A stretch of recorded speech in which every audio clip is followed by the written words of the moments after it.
I do not support the assault weapons ban. However, I do support the work you and Senator Blumenthal are doing on gun trafficking. Can you talk more about that? Sure. So gun trafficking is a tricky word. What does that mean? What we're really talking about is illegal gun trafficking. We have two problems that are at times interlinked but often separate. One, we have these rash of mass shootings that have recently been carried out by a particular kind of semi-automatic rifle.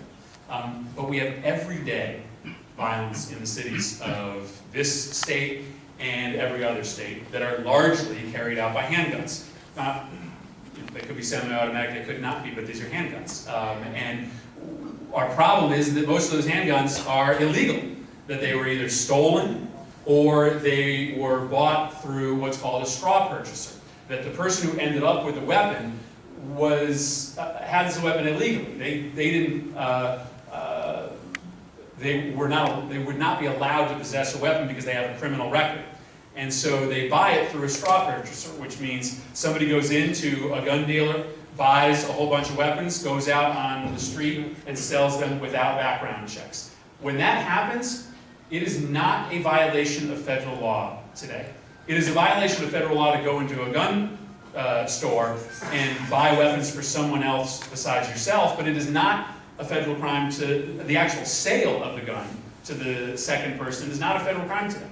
And so what we're proposing is to, A, make it a federal crime, and two, dramatically increase the penalties. Right now, for people that are convicted of essentially lying on that form when they buy a gun at the gun dealership, 1/3 of them get over 2 years, 1/3 of them get under 2 years, and 1/3 of them don't go to jail.